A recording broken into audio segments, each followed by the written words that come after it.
That's a mo better, butter. Mo better. Mo better. Mo better.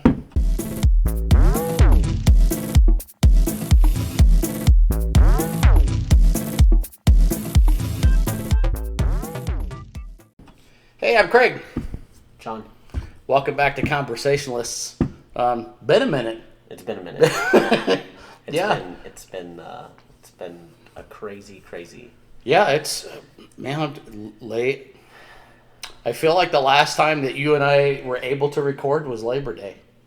No, Memorial Day. I was gonna say Labor Day. It's tomorrow. Wrong holiday. Wrong holiday. Wrong holiday. Who does? Yeah. Yeah, Memorial Day. I think. Yeah, It's so the last it's time that we got together. yeah. Well, I mean but that was part of the deal. Like when we started, like how often were we going to be able to do this? And even with the distance and all the other stuff going on, we had talked about trying to do this via, like a video recording or something, and that just can't ever get on the same page. No, and it seems like our honeydew lists, right? Like we get home, and of course, I changed jobs. Yep. And so with that comes a whole new bag of responsibilities. But even before that, like we'd get home and my honeydew list is this long, and your honeydew list is this long, and we just couldn't find enough. And it's fixing to get longer with Halloween. Oh yeah, on yeah, the horizon. Yep. At least for me, because we kind of go all out. Yeah. Yeah. Yeah. No, I've got a pretty big. The tombstones that I was going to cut last year, that was last minute, so that she wouldn't buy the crappy styrofoam ones. Oh God, those styrofoam ones. Yeah. They suck. Yeah, they end up in everybody else's yards. Right.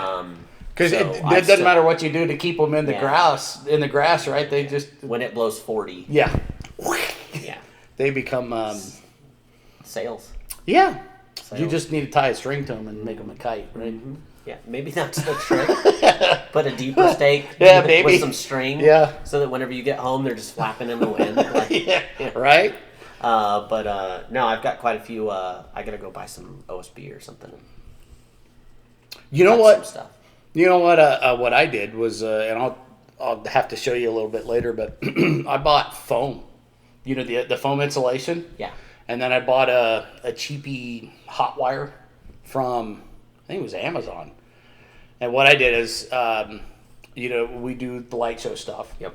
And as part of the light show, we bought some tombstones that had the lights kind of on the outside. So it already kind of gave me a stencil. Sure. And then what we did is I just marked it in Sharpie and created another stencil outside of that. And then took that hot wire and cut the foam. And then glued, if the foam wasn't thick enough, right, I would cut two pieces, glue those together. And then I found this stuff. It's like a concrete paint, I guess is the best way to call it. Yeah. It's a coating. Yeah. And you just kind of put it on the back and it dries and it hardens and it kind of makes it a little heavier. And then we stuck some rebar into the grass and put some little pipes and stuff like that. I'll show you. Yeah, I was gonna say that. But it weighted them down so that we didn't have near the problem we did in Halloween's past with those tombstones just going flying off and trash. Yeah. They either rip right out of the metal or they just completely just rip out of the ground and then end up way down the street. If you find them. Right. But, yeah.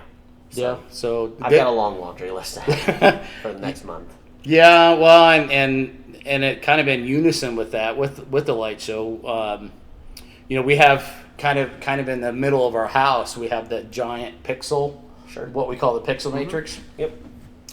It's fantastic, but the problem is like a lot of the stuff that we want to do, just the resolution just isn't there. And so, like if I want to put an image of Mickey Mouse riding on a pumpkin, I can't do it because you won't be able to make it out. And so, we do have the one song that it's the Star Wars one. Yeah. The Cell Dweller. Which was awesome. Right. But it shows Darth Vader going across, and then it has R2-D2 going across. And unless you know Star Wars, you can't really tell that that's Darth Vader and R2-D2. So you are fixing that this year? Yeah. So yesterday I was looking at, and I won't mention any names, right? Because we don't have an affiliation with them, and I don't want to do any of that stuff yet. So basically it's called a P5 panel. Okay. But it's going to be I think they're 6 inches by 12 inches.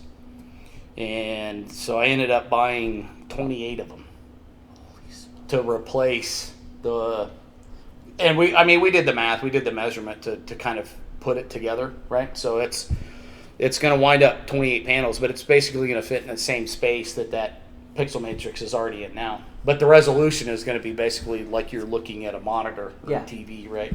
That'll be sweet. Yeah, so and what I'm kind of hoping is that we'll get it in time so that we can do some testing before before we actually put it out, because they're not weatherproof, so there's still a little bit of process we got to go through to kind of weatherproof those. But my only concern is how heavy the things are going to be, right? Because the pixel matrix is probably, with the lights and the cabling and everything, it's probably 35, 40 pounds. Which is manageable. Right, but then you get this thing and it's just one single eye hook above there's like we have a 2-story house, but there's not an attic per se, but there's like an attic vent there. Yeah. So if you put it over that, right, like I don't know how much weight that's really going to hold.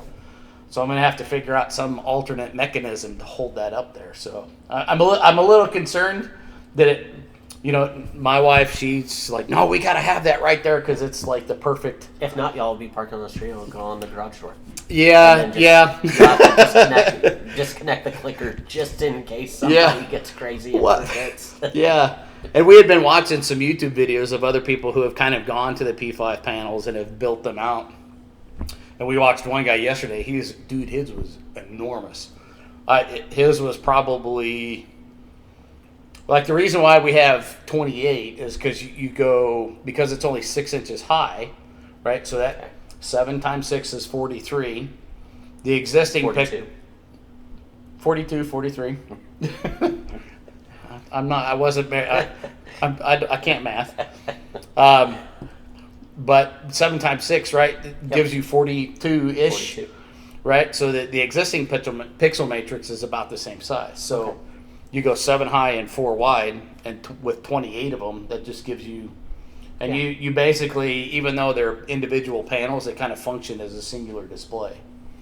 So so mine, right, like is 28 panels. So this guy had one that was probably 4 foot tall.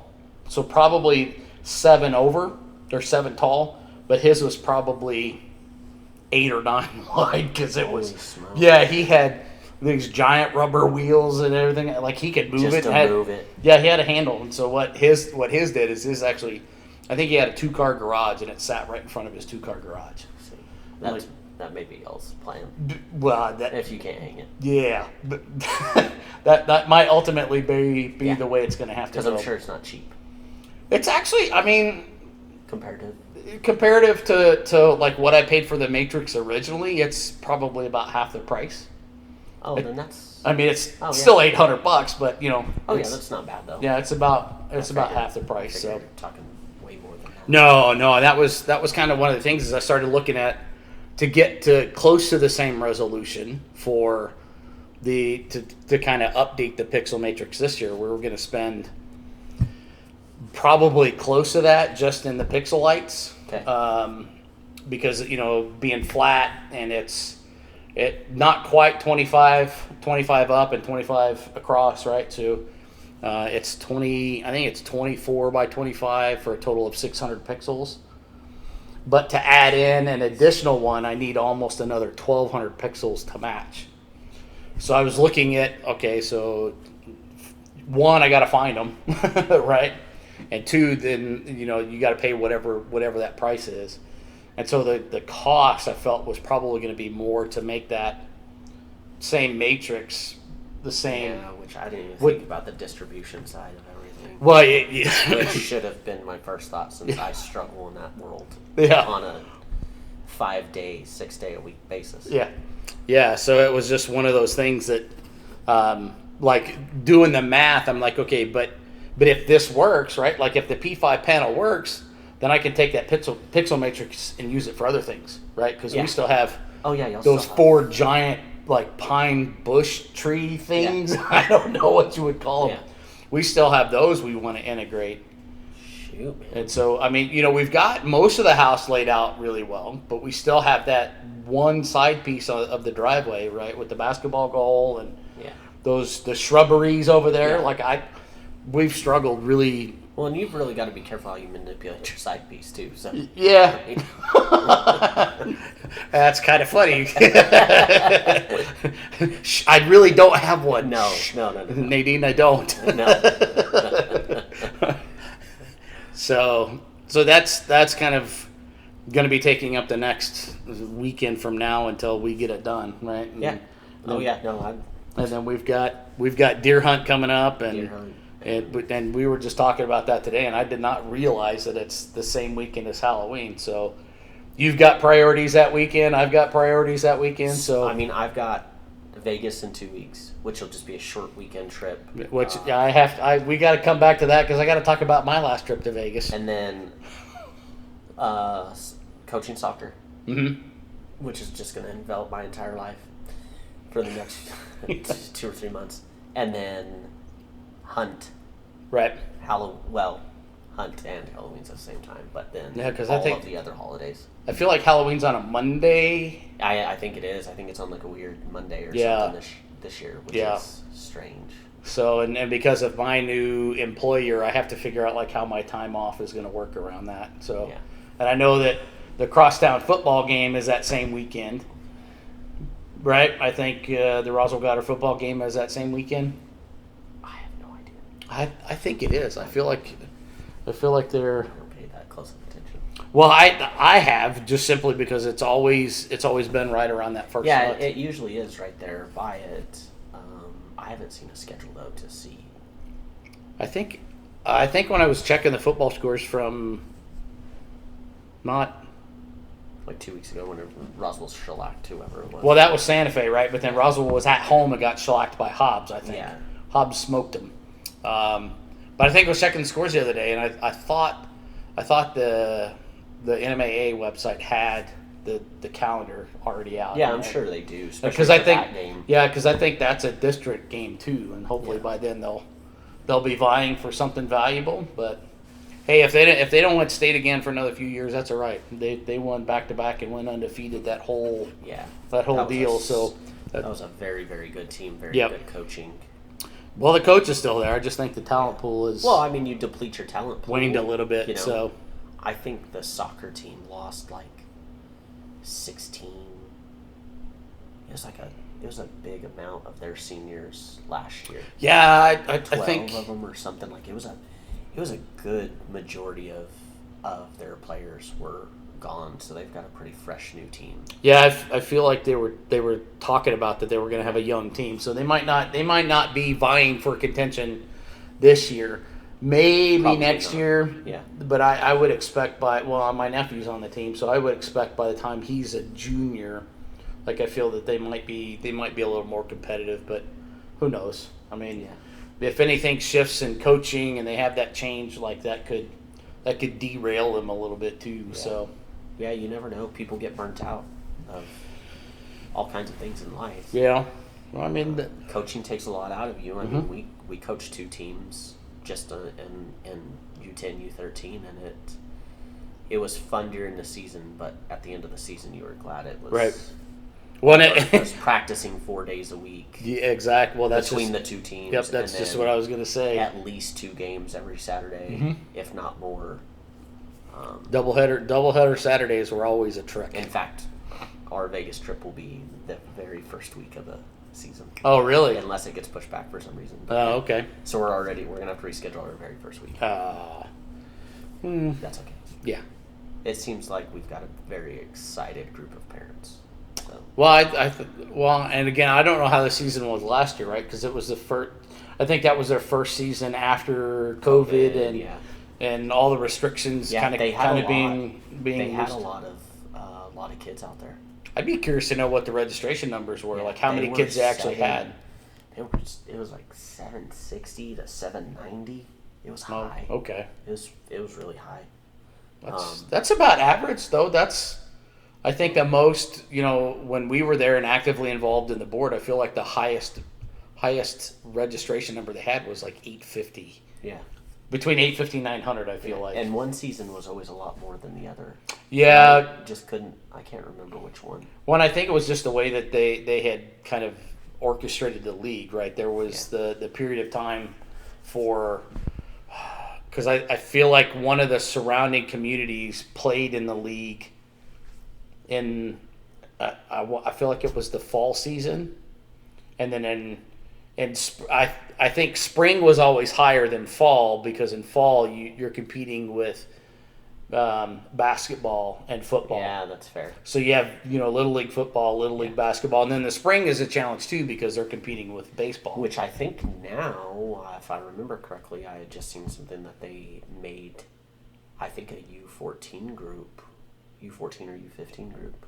Really? And they were actually going to try to split it between the two school systems, and the school system basically said, no, don't do it that way. Like, just do whatever you're doing out there.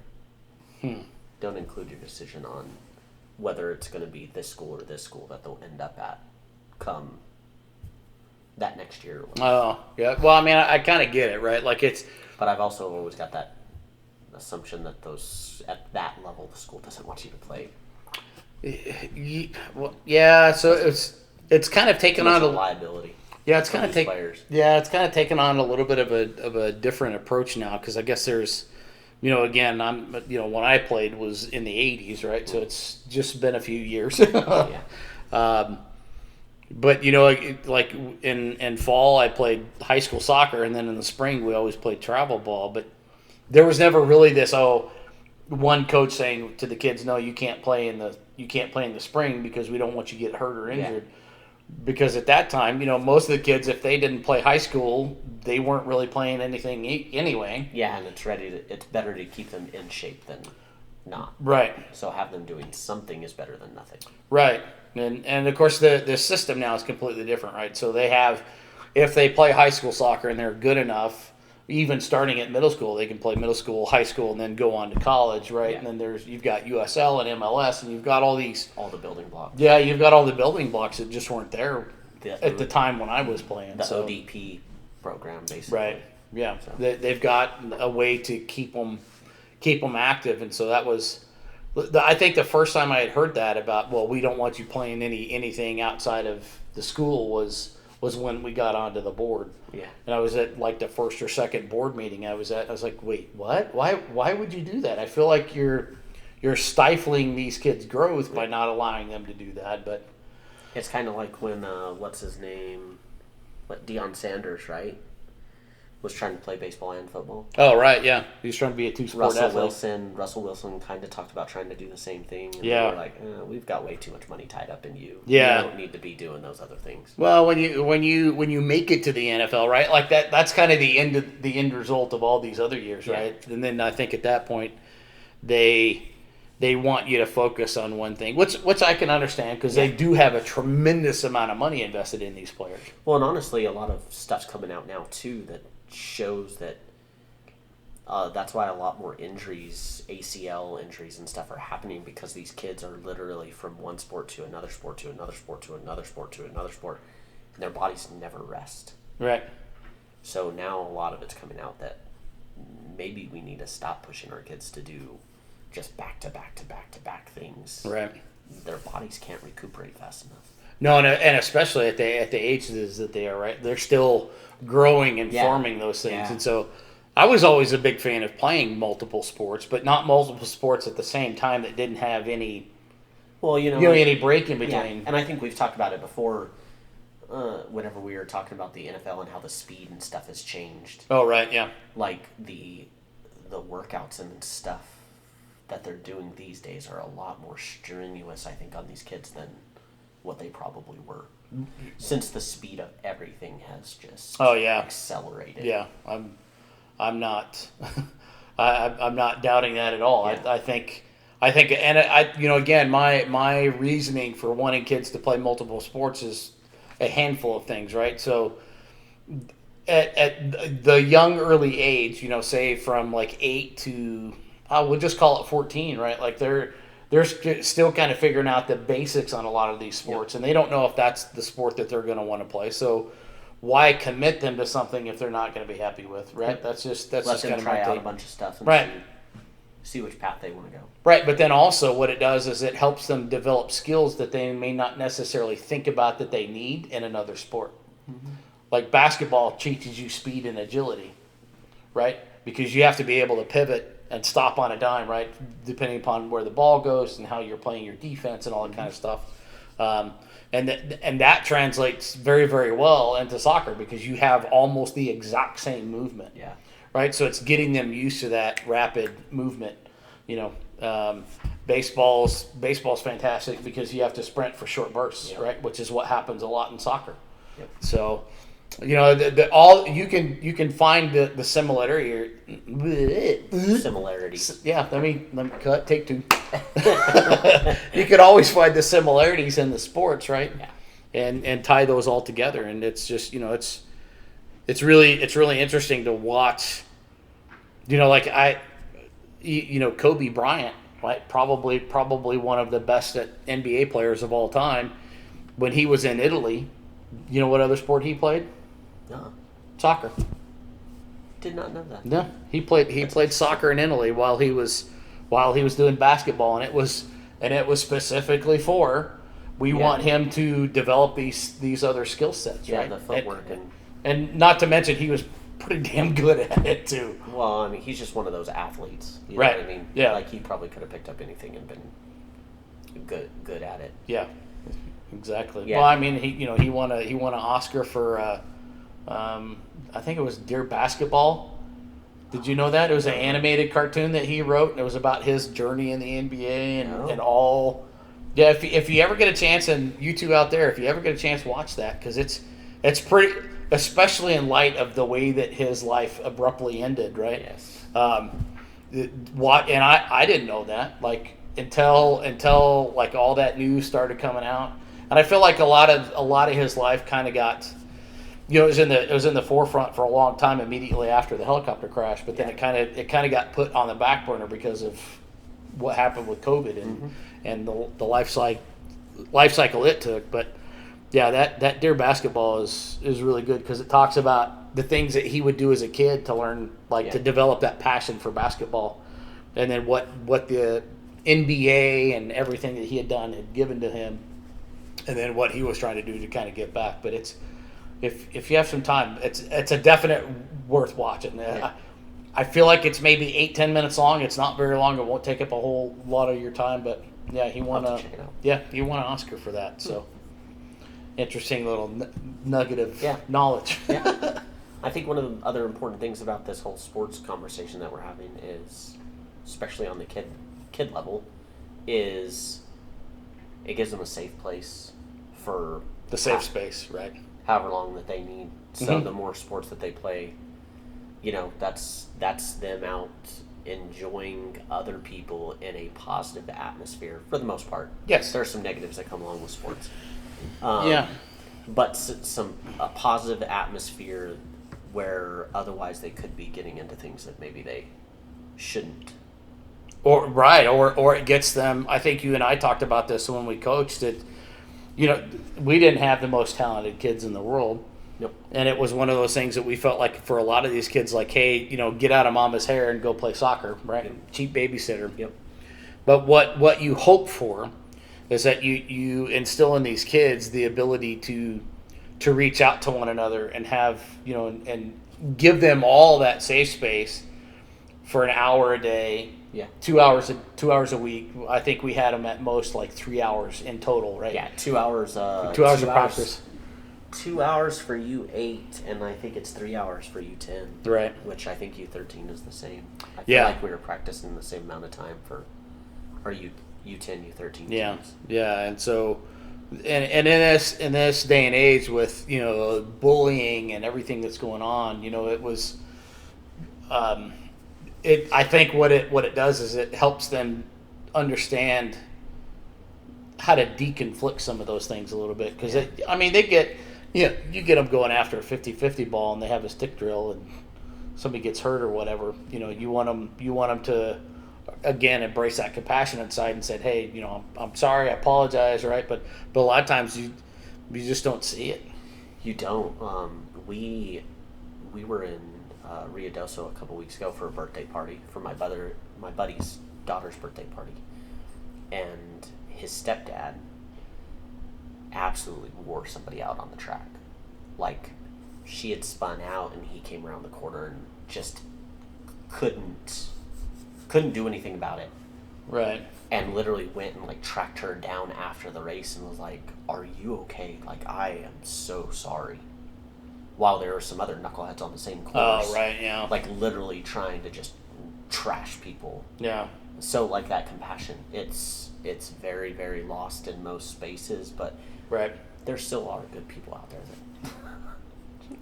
for the most part, right? We're like, right? Like, we want to, yeah, we want to feel like the human race is semi-compassionate, and like they're not out just to watch the world burn and die in a fire. But that's what I want to do this season with the girls, which I've never coached before. Oh, you're gonna be in for a you're gonna be in for a treat. But I think I told you when we were out there, it always seemed like the girls' teams were more competitive. Oh yeah. But it's going to be interesting with all of the different attitudes and things, and the little characters. I'm really going to try to be really cognizant about trying to just make sure that everything out there is positive. Right. Well, and competition sports can you want to win at the end of the day, but like we always tried to teach, like, hey, we want you guys to go out there and have fun. Give us everything that you have, and we'll give you everything that we have. And I think it worked really well in the past. But I really, really want to try to really just be super positive out there. Well, especially for girls, right? Yeah, because they've got a lot going against them. Yeah, and that's just what I was going to say. Like, I saw it with my daughter. I think your wife sees it with your daughter, in that, they get, I mean, any little thing just gets taken completely out of context and kind of blown out of whack for whatever reason. And I certainly don't understand it. And all I can say is that I'm lucky I'm a man, but because in today's society, I don't know that I could hack it as a female of any kind with all the crap that's going on. Well, and it's funny because we did that coaches training a couple weeks ago, and I went out there just as like a refresher. Like, I went and got my license and everything when you guys did. I was like, man, it's been a couple years. Like, I can see TV and understand what's happening, and but it's been a while since I've been coaching, and stuff had changed, and they brought some of that up. How we're pushing our sons as soon as we can to go out there and, like, well, he's walking, he can go play soccer or football or whatever. Right. Where our daughters were like, no, you're too precious, come here. So they're already behind the 8 ball, like, at least a couple years. Mm-hmm. And until he said that, like, I'd never thought of it, but it's true. Like, my little girl my not so little girl these days anymore. I mean, she's still little, but well, she'll always be daddy's little girl. Yeah, you know exactly. What I'm saying? Like, I just want to hold her and protect her all the time. Right. So, I don't know. I hope I can be tough enough on her to toughen her up, but not too tough to where it's like detrimental. Right. That's a really tough balance, especially for a dad. Yeah, I know. Tell me about it. Like, my daughter will be 28 in 3 days. And it's hard to fathom, right? Having a daughter at 28, and 2, understanding that she's now had a kid and have a grandson that's 5, going to be 6, right? So it's just crazy how fast that spins. But that whole time she's growing up, like, I feel like me and her mom kind of did her a disservice, because I feel like we protected her. We kept her in a little bit of a bubble. Yeah. And now she's trying to get out of that bubble. And we're like, no, don't go. Yeah. Stay where you are. You're not ready yet. Yeah, you're not ready to spread your wings and fly yet. But she's pushing 30. And like, nah, maybe you need to. But again, it just comes back to no matter what age. And, my mom tells me this all the time. No matter what age I am, I'm always her baby, because she had 2 kids. One is the firstborn, and I'm the baby. And even now, as as old as I'm getting to be, she Sure. still calls me her baby, right? Yeah. My daughter's always going to be, my little girl, period, end of story. It Yeah. doesn't matter. What's kind of crazy is I remember coaching out there, and I don't think we ever did anything to belittle any of those kids. Mm-mm. We always had a very positive practices, and even whenever we were getting on to them about moving and stuff like that, it was never in like, you suck. Yeah, it was no, just like, not at hey, all. I need you to go from point A to point B. I need Right. you to hear me go from point A to point B. Yeah. Even with the kids that we knew didn't want to be out there, we never made them feel bad. My buddy's daughter's playing volleyball, and I was asking her how it was going the other day, and she was telling me, she's like, it's going. I'm not very good. I was like, well, what do you mean you're not very good? He's like, well, the coach tells me everything I do sucks, and then I end up just running laps. And I'm like, Yeah. nothing like some positive reinforcement. Is this the same buddy's kid who had to go shag a ball because the coach punted her ball Yeah, like 200 yards away? which I still use that story today. Okay. Yeah. Yeah. Where my best friend had to basically pull me back because I was fixing to go handle business. Yeah. Yeah. Which is Before I was on the board, so. yeah. Well, and to me, like I remember, and again, maybe I'm just a byproduct of the way that I was coached, but we were always coached in a positive, reinforcing manner, right? Like it was just one of those things. Like kids have enough, especially now in this Yeah. day and age, right? Like I don't remember as a kid ever having to deal with the sheer volume of crap that's out there that these kids now have to, Yeah. contend with, and so. Like to be honest, I don't know that I could cut it as a kid in today's age. Yeah, it's tough. That was another statistic that they brought up, is like 60% of kids quit sports within their like first 2 years. Yeah. Like it's crazy. And then when you have coaches punting balls 200 yards plus. Yeah. Go shag it for a under 10 girl. Right. Who's still learning. Who's literally running in tears, still running, Right. while other people are taking breaks. And that's where I had a problem with that whole situation, was like, yeah, she wasn't the best person out there, but she never stopped. And that's one of those things that you can't teach. You can't teach heart. No, you can't. And when you Heart and courage. constantly are running, even after somebody kicks your ball away, Right. and it wasn't even the first time it was messed up. The second time is where I lost my cool, and I was like, I didn't realize that he had done it twice. Yeah. Like I saw No, it I saw one of them, but I don't remember if it was the first or the second one. So the second one, I started walking over there, and my buddy pulled me back.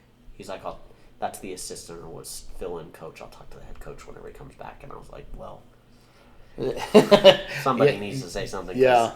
this is almost abuse at this point. Yeah, and I think that's to kind of come back to the statistic, and I personally feel that a lot of that is because one, the kids are being pushed to play a sport that they don't want to play, right? And then two, they have those kind of experiences, Yeah. which just absolutely reinforce the desire that they don't have Yeah. to play that game. Because that was the last year she played. She stopped playing. Oh yeah, I could, and I don't blame her. Yeah, I don't blame her at all. I don't either. As hard as we were on the kids during practice sometimes, as far as like the pace, right? Mm-hmm. Because we're trying to get them conditioned and ready, because there are really good teams out there that are just that have been playing together and they already know the conditioning. Mm-hmm. But we also brought in extra coaches to help with some of the kids that were struggling a little bit more, to try to like actually give them some one-on-one. Yeah. We never And it was all volunteer too. I mean, remember Yeah, that. None of this was paid. Like we Yeah. did this because we never had. I don't think any of our kids ever at the end of the season were like, I never want to play for them again. Because at the end of the day, it was a positive experience. right. They knew that we were giving them everything that we had every game. Yeah. Well, I think, to be fair, I think a lot of it too is that we had built up a rapport with them because we would go out and we would play with them. Yeah. We wouldn't just sit up. We did the drill. Yeah, we ran wouldn't with just. them. Yeah, we wouldn't just sit on the sideline and yell and tell them, "Hey," to do the things. Like we would go and show them, and then we would play on 3-on-8 drills or whatever it was with the three coaches against, a bunch of them, right? Bunch of kids, yeah. Yeah, but we would get out and play with them, and so because of that, I think we crossed that barrier, right? And we did lower that. Oh, he's coach. He's not ever going to go do anything. Yeah. No. That stuff has got to go away. I've always been a very, very firm believer out there at practices. Like I'm not going to ask you to do anything that I'm not willing to do, and that's why I was always the first one out there showing them how to line up and stuff like that. As the assistant, you were head coach, so you had a little more managerial things that you had to look out. But I was always the one trying to push and say, no, get on the line. This is how we line up. This is how we do all this stuff. Right. And I take that to work with me too. Like I'm always the first in the warehouse to help. Again, that sign back there. Yeah, exactly. Do what is right, not what is easy. Yeah. I'm always out there helping load trucks. I'm the guy in the office. I don't have to do it. Yeah. But you build respect that way. Well, and it's I think it comes back to some of the stuff that I've learned in the manager positions I've been in is that a boss says go, a leader says let's go. Yeah. And that's a lot of what coaches are, right? Like they're positive. I don't want to say all coaches are positive leaders because they're not. The vast majority of coaches, I feel, are trying to be positive leaders, right, and make this positive change in these kids' lives. And there are the exception, and we know them of really terrible coaches who have win at any cost, and it doesn't matter. And look, I get. I get the statement that life is all about, in life you have winners and losers. I get that. But at the end of the day, if the winners aren't willing to come back and help the losers understand the difference between the two, then is anybody really gaining anything? I don't think so. Now, whenever you build up teams to just absolutely crush other teams and take the fun out of it, right? It's bad on both sides. Number one, you're not challenging your team. Mm-mm. And you're humiliating another team. These kids are already the ones that didn't get picked a lot of the times, right? When you have the draft, they're the leftovers who may really have a passion, but may not be the most physically set up to do it. Right. That was our problem, right? We had a lot of kids that didn't have the speed and the physicality to do it, right? But they wanted to be out there. They had the passion to try. Yeah. Unfortunately, those kids at that point of their lives, they weren't ready to compete with some of those other teams. No, and they tried. They tried. They gave us everything they had. Yeah. For the most part, all kids gave us everything they had. And even now, like I go back, I saw some photos. Well, when I was at home, what was it? 2 weeks ago? 3? I forget when we were down there, but I'd gone next door, from my mom's house to my brother's, and I was looking at a photo he had of when he coached the first team that my nephew was on, and I was kind of his assistant coach and was helping him out, and I'm looking at those kids. I'm like, man, on that U13 team, I had more kids that returned back to that team from the Guardians team that my brother was coaching than I remembered. Yeah. Right, and I'm looking at this kid like, holy crap, Davian was on there. This kid was on there. I'm looking at all these kids. I'm like, wow, there was like 4 or 5 kids from that team that were on that U13 team that I just flat out didn't remember. That's so crazy. But when I'm going through the roster and I'm calling them like, hey, this is so and so. I'm the coach. Like, yeah, I remember you. I was like, wow, and that's because that's the thing that I remember from playing youth sports. I mean, I still remember every single one of my youth coaches. Almost every coach that I've ever had for any sport that I played, whether it was soccer or baseball or the time I spent playing basketball at the Yucca, which is now torn down. Yeah. And it's just a pad. Yeah, it's concrete pad. Is it? Well, no, it might be a park. Did they convert it yet? I don't know. It's in the neighborhood. Yeah, I don't venture down. I don't drive. I haven't driven by there in a long time, but I still remember. I remember every coach. I still remember every coach I had, even the coaches that I had in high school. Yeah, which I don't have any of that. Like, I had asthma growing up, so I couldn't play sports. By the time I got to like high school level, and I probably could have played sports. I always felt like I was too behind the curve Oh, right, yeah. to start. Like, I attempted to play baseball, and I just didn't feel right out there. Like, out there with these guys I've been playing baseball for years, since probably Little League. Yeah. Well, you feel like you're too behind the skills. Yeah, exactly. Yeah. And I kind of quit that before the season actually started, because I was doing like off-season workouts before the season started. So getting into it now and trying to understand it from a player's perspective, I can only do it from like what I see in the world, and trying to listen to what these kids are saying. Yeah. But even that, though, I think listening is a little bit of a lost art, right? Like, everybody's quick to, oh yeah, I hear you, but what about this? You know what I mean? Like, they don't really listen. Yeah, that was one of the big things that I learned from you half times during soccer was we went from telling the kids, okay, this and this and this is not going the way that we've been practicing this week. Y'all did it great all week, and now all of a sudden we forgot. You started changing up and being like, what do you guys see? Yeah. What's going on out there? You guys are on the field, you tell us. Yeah. So that was... Because, and again, it was just one of those things because, us as coaches, right, standing on the sidelines looking at things, we see things through the lens of a coach and knowing that, hey, this kid is supposed to be here. Yep. Right? But if you flip that around, it's a little bit of reverse psychology, right? Yeah. So you just say, hey, look, okay, this is what we see. I'm going to ask you, what do you see out there? What are we not doing, right? Because the key thing that I always, and I saw this when my nephew was here and they were playing in the tournament down here a couple of weeks ago. One of the key things specifically in soccer is that if you're not talking with one another, especially on a team that's newly formed and doesn't quite know the characteristics and mannerisms of everybody and know the other players' tendencies, right? They need to talk to one another. Well, yeah, you can get out of position real fast. Oh, yeah, absolutely. Vastly detrimental to it could be very, very costly to whatever scheme you're playing. Yeah, and we saw that all the time. It's okay, you got out of position, and what happened as a result? They scored, right? So how do you not get out of position in the future? Or what are you seeing on the field that can help? What caused you to get out of position? What can we do better next time to not get out of position? Right. Because, for the longest time, like I was always that coach that was constant on the sideline and yelling and, hey, put him in position and that kind of stuff. And then as the season kind of went on, you saw that I kind of changed my tactic a little bit about that. And I didn't really want to do that anymore because it's so hard with soccer at that age because unless you're getting kids that have been playing and are playing outside of the league, outside of the fall and spring leagues, right?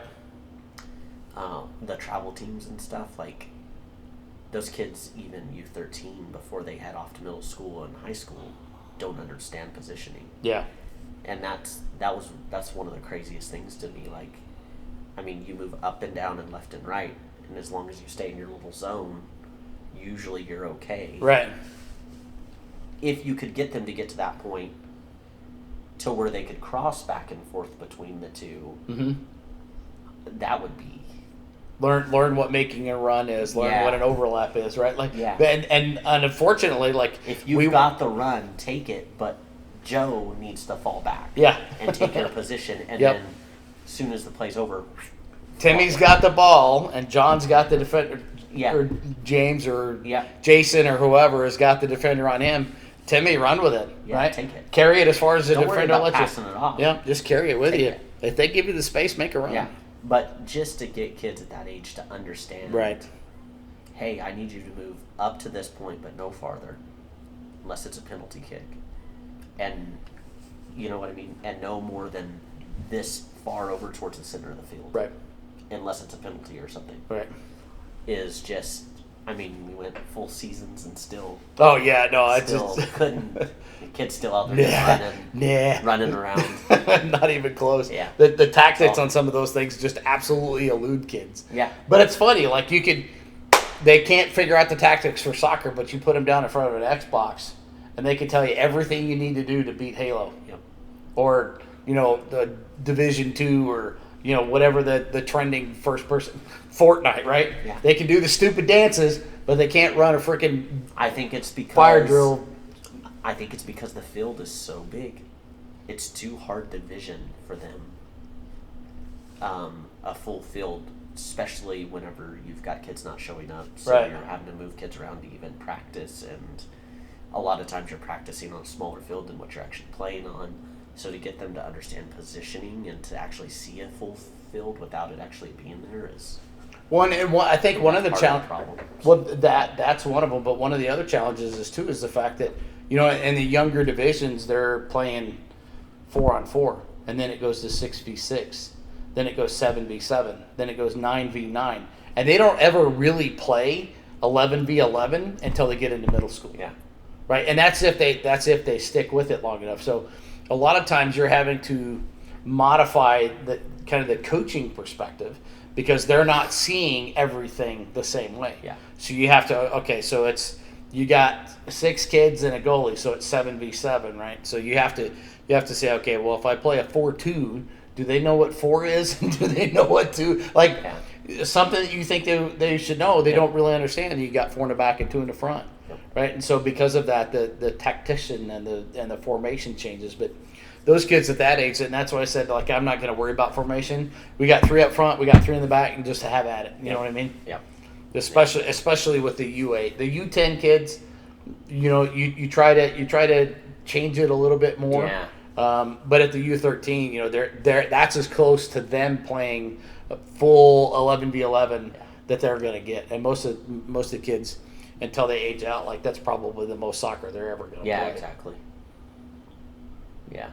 Because it's just one of those things that they hit a certain age, and because they've been in it so long, mom and dad have made them play.